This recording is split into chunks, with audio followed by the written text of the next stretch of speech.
অষ্টম শ্রেণী গণিত অনুশীলনী 11-র 12 নং প্রশ্নের সমাধান করব ইনশাআল্লাহ। প্রশ্নটিতে আছে নিচে 40 জন গৃহিণীর সাপ্তাহিক সঞ্চয় নিচে দেওয়া হলো।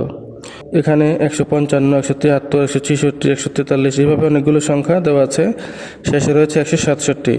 40 জন গৃহিণী, 40 জন মহিলার সাপ্তাহিক সঞ্চয় দেওয়া হলো এখানে।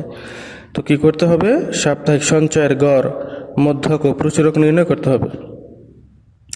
আমরা সমাধান লিখব, লেখার পর লিখব মোট টাকা।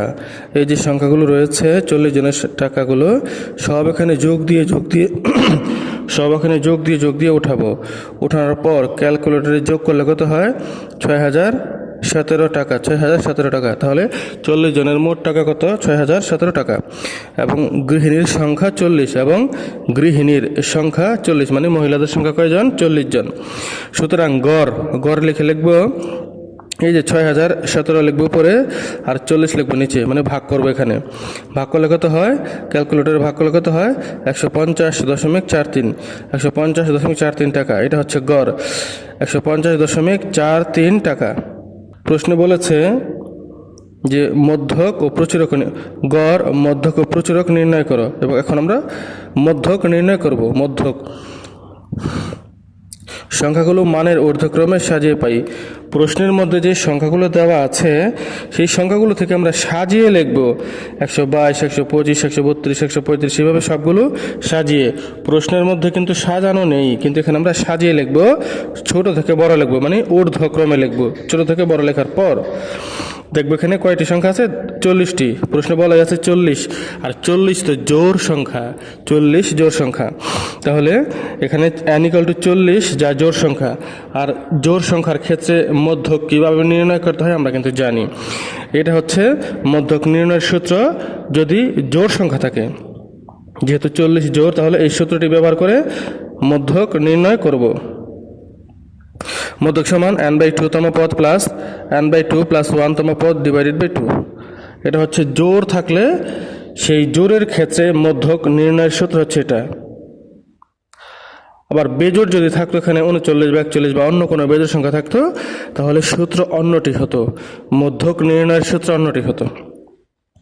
তারপর কি করবো? পরের লাইন আমরা এই যে n এর মান 40 দিলাম, নিচে 2 থাকবে, এখানে n এর মান 40 দিলাম। তারপর কারাকারি হবে, 20কে 2 দিয়ে ভাগ করলে, 20কে 2 দিয়ে ভাগ করলে হয় 20। আবার এই 20কে 2 দিয়ে ভাগ করলে হয় 20, সাথে আবার 1 যোগ আছে, 21 হবে। এই যে 21, 20তম পদ, 21তম পদ। এবার 20তম পদ হলো 150, 21তম পদ হলো 150। কীভাবে হলো সেটা দেখে আসি। এই যে আমরা সাজালাম, এখানে যে সাজালাম সংখ্যাগুলো, প্রথমে 122, তারপর 125। এখন গণি 1, 2, 3, 4, 5, 6, 7, 8, 9, 10, 11, 12, 13, 14, 15, 16, 17, 18, 19, 20। 120-এর মধ্যে কত রয়েছে? 150। আবার 20 নম্বরে কত রয়েছে? 150। আর 21 নম্বরে রয়েছে 150। 20 নম্বরে 150, 21 নম্বরে 150। এই জন্য এখানে 20তম পদের মধ্যে 150 লিখলাম, 21তম পদের মধ্যে 150 লিখলাম। তারপর 150 যোগ 150, দুইটা যোগ করলে কত হয়? 300 হয়। এবার 2 দিয়ে ভাগ, 300কে 2 দিয়ে ভাগ দিলে কত হয়? 150। এটাই হবে উত্তর, মধ্যক হবে 150। প্রশ্নে প্রচুরক নির্ণয় করতে বলছিল, এখন আমরা প্রচুরক নির্ণয় করব। প্রচুরক নির্ণয়, প্রদত্ত সংখ্যাগুলোর মধ্যে 140 ও 156 সবচেয়ে বেশি বার রয়েছে। আমরা যে সংখ্যাগুলো সাজালাম মানের ঊর্ধ্বক্রমে, সেখানে দেখতে পেলাম 140 ও 156 সবচেয়ে বেশি বার করে আছে। তাহলে যেহেতু দুইটা বেশি বার করে আছে এবং দুইটা সমান সংখ্যক আছে, তাহলে প্রচুরক হবে 140 ও 156। 140 ও 156 এটা হবে প্রচুরক। উত্তর কি হবে এখন? গড় হচ্ছে 150.43 টাকা, মধ্যক 150 টাকা এবং প্রচুরক 140 ও 156 টাকা। এটাই হচ্ছে 12 নম্বরের অ্যান্সার।